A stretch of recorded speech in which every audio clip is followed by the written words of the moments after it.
they had to work on the lamps every day. So anyway, as Nate said, actually Nate mentioned this, but I'm the historian at Lighthouse Digest Magazine, and it's a Maine-based publication. We're in our 28th year of publication. Here's a little sample right here. We've got copies here, complimentary copies for you to pick up on your way out to see what it is that we do. So please avail yourself of that. Also, I should mention that we published this book last year on Tillamook Rock Lighthouse, and we used a lot of our photos and the information that we found in our research to put into this book. You can get it at the museum bookstore. You can go online to our website, lighthousedigest.com, and ours has a special little place in it, and also has what we call the Keeper's Dance. It's an extra little piece of music that goes into it. That was a little ditty that was composed specifically for the keepers of Tillamook Rock. So if you get it from us, you get that. Anyway, our mission at Lighthouse Digest that we're very passionate about is being able to preserve the stories and the histories of lighthouse keepers, because our lighthouses are no longer staffed by people. They're mostly automated, and the way of a lighthouse keeper has long gone. But we feel that it's very, very important for part of our national heritage to be able to preserve these stories, and so we make a concerted effort to do research to find the descendants of lighthouse keepers, to be able to get their photos, get their memories, get their stories, to archive them, and to put them and to publish them nationally in Lighthouse Digest. A lot of the stories, actually all the stories that I'm going to be telling today, are results of our research over the last 4 years in being able to talk about these keepers on the Pacific coast. One thing that we also talk about, let me go back to that one, is that if you preserve a building, there's national movements to preserve lighthouse buildings. Well, if you preserve the building without preserving the story and the history of the people who lived there, all you're doing is preserving a cold stone building. And so our editor, Tim Harrison, decided a long time ago, like I say, 28 years ago, that it would be important for us to find out these histories so that we could preserve them along with the buildings, because we think that is so very, very important. All of the photos that are in this presentation of lighthouse keepers have come from our research and from our archives. So it gives us a great pleasure to be able to present them to people and to share this history with all of you. We also maintain a free online archive. If you go to lighthousedigest.com and click on the archive, you can get in there and you can see all of our past stories for the whole 28 years.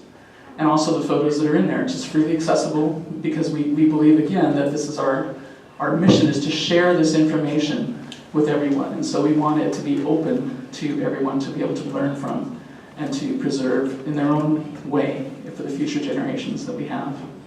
Again, there's the complimentary copies here on the table, so take those on your way out. So, to begin our tales, I've got some really fun stories to share with you today. The first one, of course, I could not start with Tillamook Rock. You have to start with Tillamook Rock, because it's the local lighthouse, also because we wrote the book, but it's something that is very near and dear to us, and also near and dear to you, and that's the reason why I thought it would be a great starting point. The person who we'd like to talk about today is the first, well, he's not first, 1945 keeper Jim Gibbs, who actually wrote a book about Tillamook Rock to share his experiences. And he thought that it was an Alcatraz and a prison, and he did not want to be confined there. He did not want to go there at all, and he often complained about it, but at the end of his service and the end of his time there, he became enamored with it as well and was very sentimental about Tillamook Rock.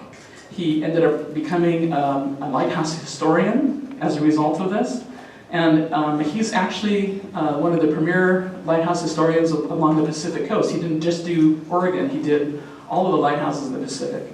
And it's really due to him. We continue a lot of his research. We pick up where he left off and being able to find these stories and these articles and be able to publish things. He passed away in 2010, so he's no longer with us, unfortunately. Anyway, I would like to read to you just a little excerpt from his book that he wrote. I would normally tell this, but I want to read it because he writes so well, and this is his experience in his own words. Okay, so I can't tell it. I gotta just share this with you. Okay, this happened on his first night at the lighthouse. When he got there, he didn't know what he was in for. They dropped him off on the rock. He got lifted up in the derrick and went up to the top and went in there and found all these old codgers. These guys were these old former civilian lighthouse keepers that were working there. He was just the only young man who was living among them. So they sat down at the dinner table, and these men started having this little conversation. This is a dinner time topic on the first night that he was here. Okay, so I'm going to pick up from that point and read what he says. He said, the conversation somehow got around to the subject of the lighthouse ghost. On certain nights, strange, unexplained noises were heard in the tower, they informed me. I was certain these old foxes were trying to frighten a young man of sort of lighthouse initiation, but then I had always scoffed at such nonsense. Feeling quite exhausted after dinner, I parted company in anticipation of the midnight watch. Going to my room, I gently closed the door and undocked the porthole and let a strong breeze flow fresh air into my stuffy domicile. I took in some deep breaths and proceeded to undress. Turning out the light, I flopped into bed and pulled up the covers. Finally, I dozed off. But shortly after, I awakened with a start. I was positive I had heard footsteps in the room and instantly sprang up to a 90-degree angle. The nerves in my body tensed. Was there really a ghost in the tower? For some reason, I just couldn't move. I pinched myself to be sure it was a nightmare, but this was no dream. It was real. I grew rigid all over again and tried to call out, but the utterances seemed to choke in my throat. After hearing 2 more steps, I knew that whatever it was standing next to my bed.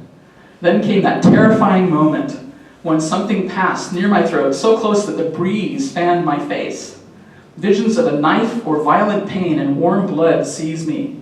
In the awful darkness of my body suddenly acted from instinct. Swinging my arms wildly with my ounce of every strength, I leapt from the bed, pillow in front of my face, and charged my attacker like a Notre Dame fullback. Then something tripped me, and I went sprawling across on my face. I slammed into the wall, I struck my head and sank my fingernails into the plaster while trying to regain my feet. I felt around in confused haste for the light switch.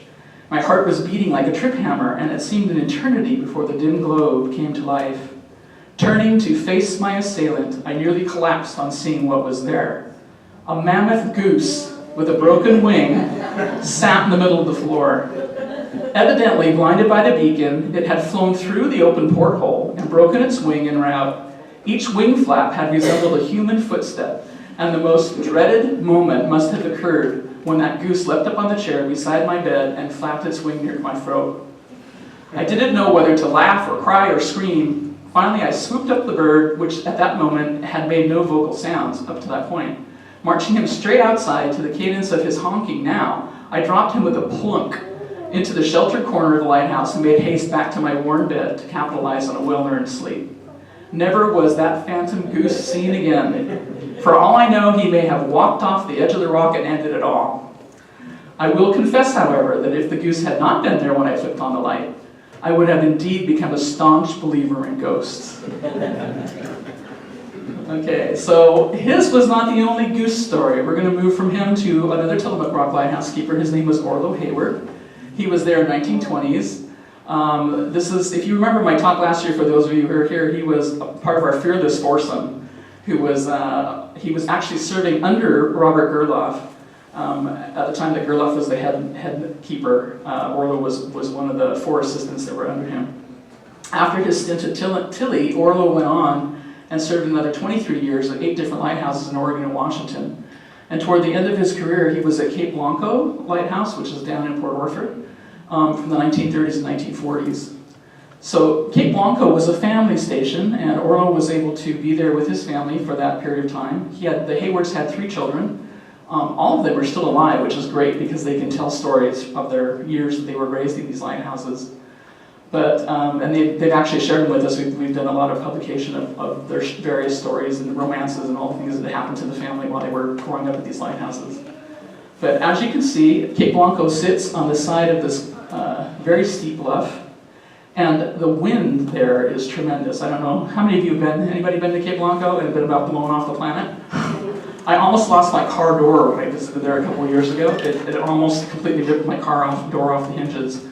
The wind is so severe up on the top of this bluff. And during the Hayward's time, they said that the wind was so strong that a lot of the fowl and the birds would come down and they would land on that bluff and not be able to take off again because the wind was so severe they couldn't fly. So one day, Orlo looks out the window and he finds that there's a whole bunch of Canadian geese that are sitting out in front of the keeper's dwelling there on the right-hand side. They're behind the fence line, okay, not in front of it on the cliff, but behind the fence line between the fence and the house. He looks out and sees that there's this whole group of Canadian honkers. So he turns to Estella, his wife, and says, boy, wouldn't that make a nice dinner to get some of these fat honkers? So he gets his gloves and he goes outside and he decides to grab a goose and he decides he's going to wring this goose's neck. Well, the goose had other ideas, and I can attest that when a goose decides it doesn't like you, you're in for it. The geese do not let go. And Orlo, he was completely bitten and battered and bloody and a total mess because this goose had decided to attack him instead of course, letting him wring his neck. It's a wild goose, So he comes running back into the house to Estella, and he's just dripping in blood and being chewed up and everything. And the thing that we really love is the line that he says to her. His only comment was, well, we ain't gonna get any dinner from one of those things. And he never did try it again. That was the end of that. So our next little tale here concerns Orlo with a lot of the men who served there in the life-saving station that was also at Port Orford during this time period. And Orlo felt that these men deserved to have a little bit of beer on a weekend.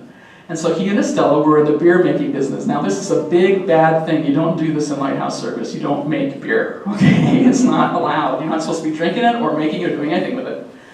So, but anyway, they decided they were going to do this, and occasionally that they would have this beer ready for when these men came on the weekend just to be able to relax and sit down and enjoy themselves. And so, and they would make root beer for the kids. We'll bring that point up as well.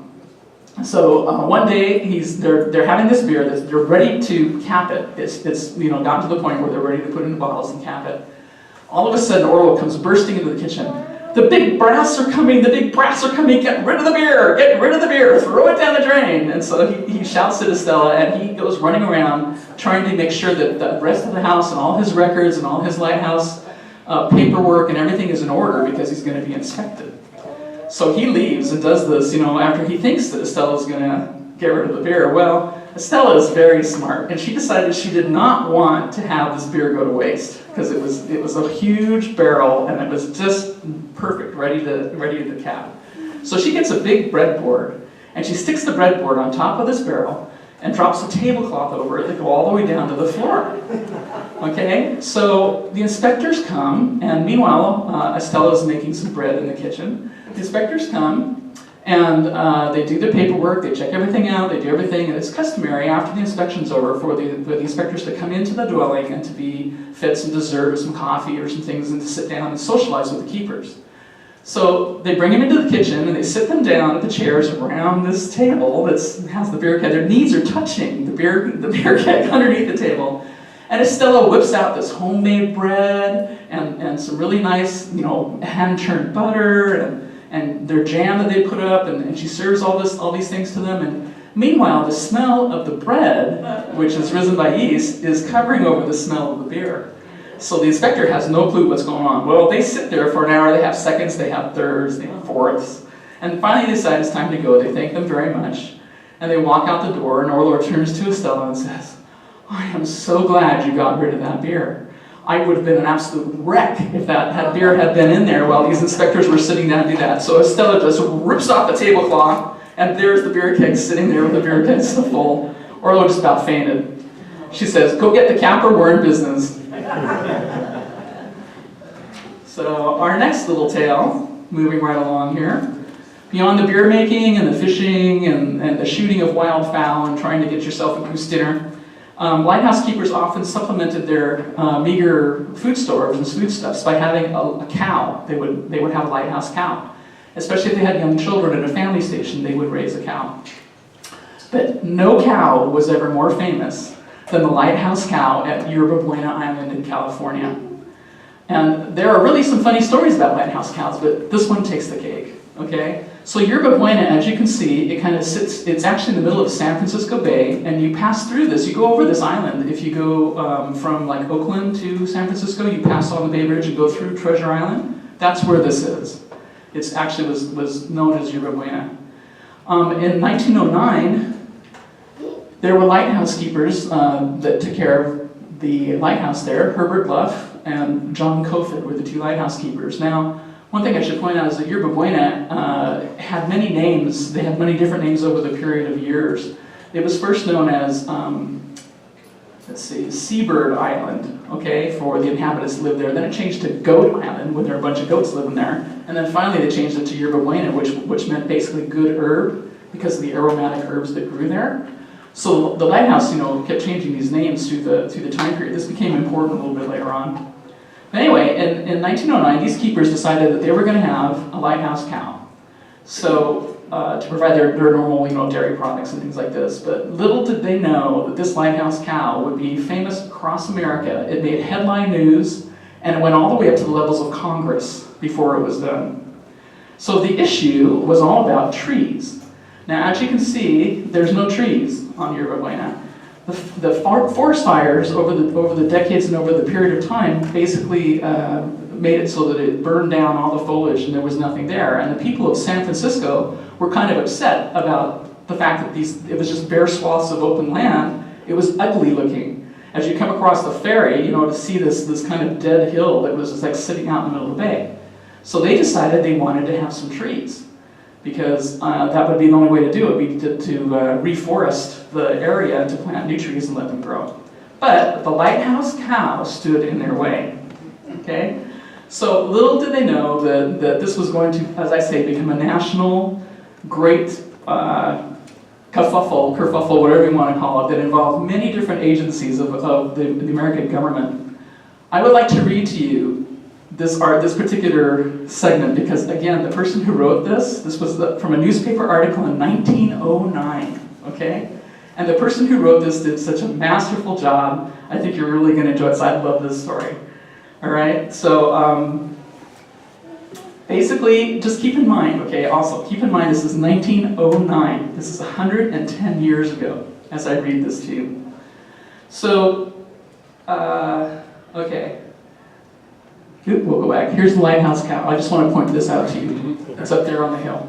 All right? Okay.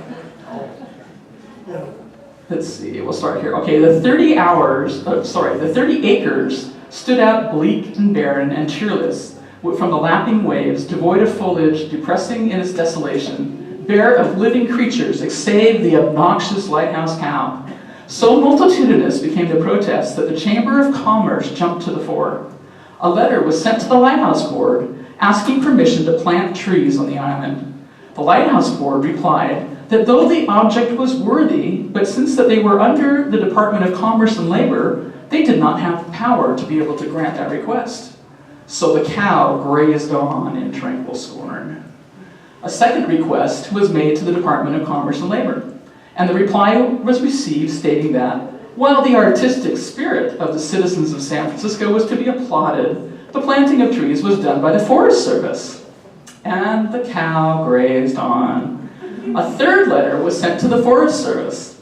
The officials replied that while the planting of trees was to be encouraged, they were an insignificant cog in the agricultural department, and permission would have to come from the officials there. And the cow grazed on. The agricultural department was notified of the existing conditions.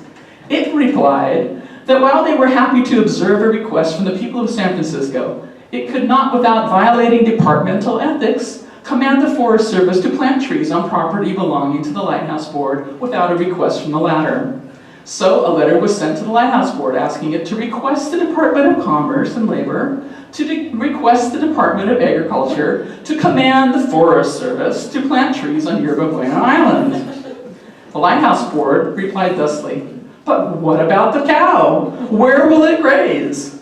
The Navy Department was then consulted about the trees, while the Lighthouse Board continued to argue for the rights of the cow, who benignly continued to graze on. Ultimately, the Lighthouse Board agreed to allow the cow 10 acres of pasturage. It requested the Department of Commerce and Labor to request the Department of Agriculture to request the Forest Service to plant the trees. The Forest Service agreed to do this if the people of San Francisco would be willing to provide $800 for the planting of the trees and the first year of care of the trees. Immediate steps were taken to raise the money. In the meantime, the cow grazed on. Concurrent to these actions in San Francisco, on the Washington political scene, Senator George C. Perkins, who previously had served as governor of California in the 1880s, became involved in lobbying for funding from Congress to help in the reforestation of Yerba Buena Island. Senator Perkins was finally quoted as saying, "If that land is needed for pasturage, we would better transfer the lighthouse keeper to Point Arena and get him a sea cow instead." So, I mean, doesn't that sound like something we would do today? Doesn't that sound like something straight out? I mean, it's 110 years ago they were still having to do the same thing. Anyway, by 1910, you can see up here at the top, you can see that they have gotten the money raised, and they actually did start planting some trees, and were able to put some trees onto the island, and it was quite successful in their efforts to do that. Meanwhile, the lighthouse cow did not seem to be bothered by its being confined to its little 10 acres, and it did its duty and fulfilled its destiny. And here it is, Keeper Kofod with the calf the following year in 1910. Later on, we get another view here in 1955. You can see how thoroughly forested the whole area is, and how many trees are there around the lighthouse. I mean, it is amazing how much is there. Now, the reason why I told you about the names of the island and stuff is because in 1912, the Board of Geographic Names in Washington, D.C. once again officially changed the name from Yerba Buena Island back to Goat Island. But one has to ask, at this particular point, given the cow and everything that went on, why didn't they just call it Cow Island from that point on? Okay. As for our two keepers, Herbert Luff and John Kofod, it wasn't a very good year for them. During the same month that the cow saga was going on, they made headline news again when the keeper's house at Yerba Buena caught fire and almost burned down. According to the newspapers, the ferry routes, it says, quote, were treated to a great spectacle when the whole population of the island, 500 persons, were engaged in some time attempting to put out the blaze, unquote. John Kofod said that he was sitting in the kitchen and he heard a sound of crackling timbers overhead, and so he raised the general alarm and got he and his family and Herbert Luff and his family out of the kitchen and out of the house. And then the Navy tug Vigilant came, and they used their pumps and got water from the top of the island in a reservoir, as well as the pumps that were on the tug, and were able to work on it with these 500 men from the naval base and put the fire out eventually. So it was supposed that the fire was started as a result of a defective flue. But the real story came out in the 1980s when John Kofod's grandchildren went to go visit at the lighthouse. They wanted to go see the house that their grandfather was at. And at the time, it was being occupied by our Coast Guard Commandant, Admiral James S. Gracie, and his family. But they were invited to lunch, and when they sat down at the lunch table, this topic came up about this great fire that had happened, because the Gracies said, well, we can go upstairs and we can see the beams that are singed up there and all this stuff, and this was your grandfather that had this happen during this time, right? And the family was, yes, but there's more to that story. So what they told them was that it turned out that the Kofod's daughter, Anna, was married to Walter Fanning, who was a Navy radio man.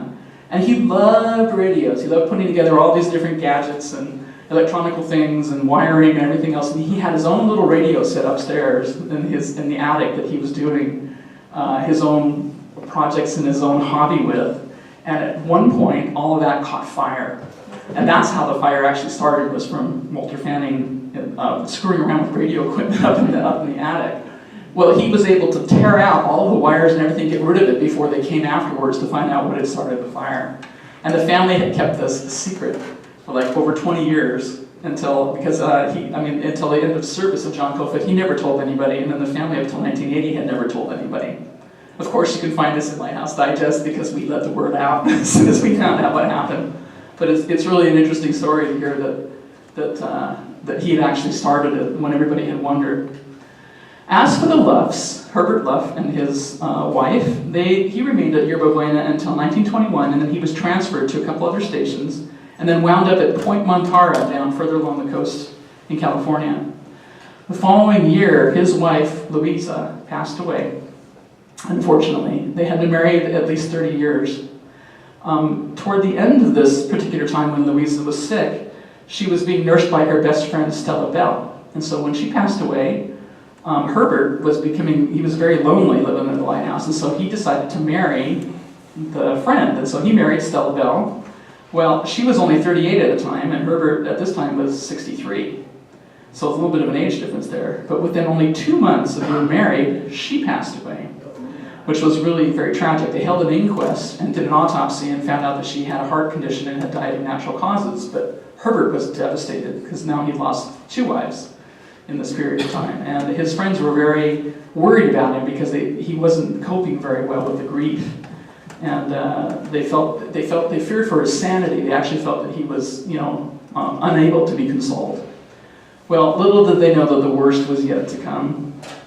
The story goes on, that in 1907, we're going to back up a little bit, 1907, Herbert Luff was, at that time, at Punta Gorda Lighthouse, and he came across this family in nearby Petrolia who had a little daughter who was 3 years old by the name of Lila. And Herbert and Lila were friends. I mean, like Herbert was, an old man, and Lila was this young child, but he used to create toys for her, and he used to sit her on his lap, and they would play together. And at one point, she said to him, she said, "Oh, you nice big Herb, I'm going to marry you when I grow up." Well, after his second wife died, then Herbert was in San Francisco and he bumped into Lila. She was 23 at that time, and she was a widow. Okay? So she lost her husband.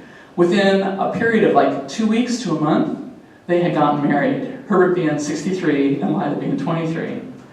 Well, this became, headline news yet again. I mean, this is like 3 times that Herbert Luff has been in the San Francisco newspapers in a period of a year. And in a joint interview the day before the marriage took place, the couple said that the 40-year age difference didn't matter because, quote, "We've always been in love with one another, even if we've only just found that out," unquote.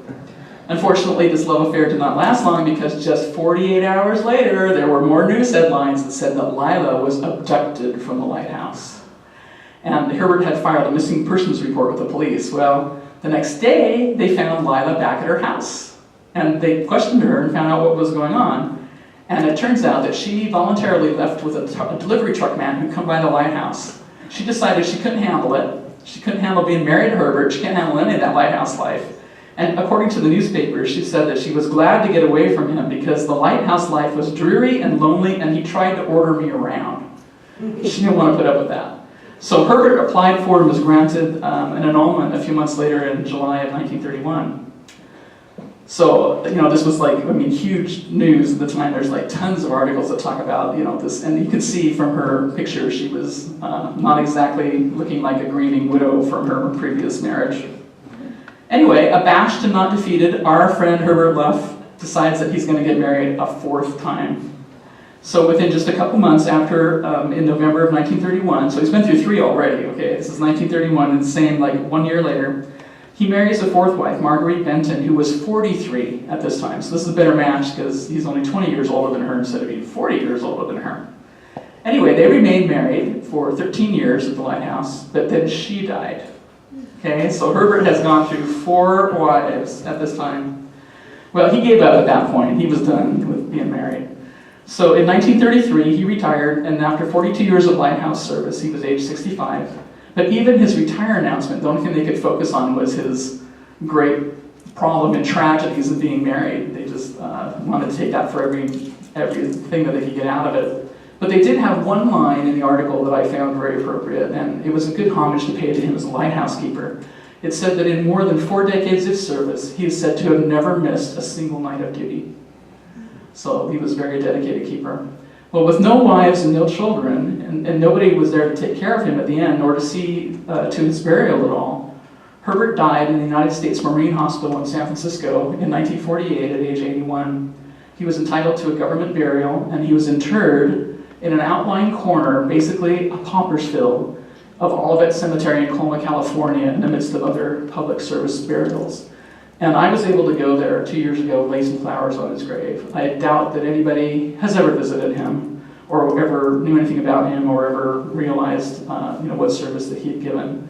But literally, he is out in a corner of the cemetery. Colma is a huge, it's a cemetery city. It's basically where all the people in San Francisco are buried, so there's like miles and miles of cemeteries there.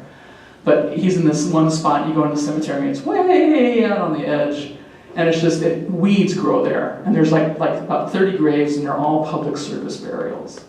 So it's all these people who die alone, who are entitled to government burial rights. Anyway, it was kind of sad that he was largely forgotten, but not forgotten to us. That's why we told his story in Lighthouse Digest, so that we could give Herbert some recognition for things other than his bad marriages. Okay. Next in the line of tragedies, I'd like to talk a little bit about the Juists. Okay, now the Juists and the Kofids knew each other. The Juists were also at Yerba Buena Lighthouse for a certain period of time. He had served with 3 years, the last 3 years that John Kofid was there before he retired. Herbert was his assistant, or Albert was his assistant. And in 1930, Albert Juist transferred by his own request to Southampton Shoals, which is an offshore lighthouse station there in the bay. And it's about 10 miles north from Yerba Buena Lighthouse, so it's relatively close in the area. But this was a tragic decision that would bring about, very tragic consequences to him later on. It was nearing Christmas Day in 1935, and Keeper Juist decided that he and his wife Evelyn would be happy to listen to some Christmas music. They thought it would be a nice thing to do on the holidays. So they were getting the radio out to be able to listen to it, and the antenna broke off. So Albert decided he was going to fix it. So he took a blowtorch, and they're not really sure exactly what happened, but the blowtorch either ignited or a can of gasoline nearby exploded. In any case, Albert Juist became a fireball. And his clothes were completely burned, and he was running around the lighthouse basically trying to find a way to put it out without, short of jumping into the ocean, which I would have done, but I guess he didn't at the time period. Anyway, his wife came running to assist him, and between the two of them, they did put the fire out before it burned the lighthouse down. But he was severely burned. And the newspaper articles, they kind of differ on that, but the ones that we choose to go with say that Evelyn trundled her husband into the lighthouse station boat and took him ashore.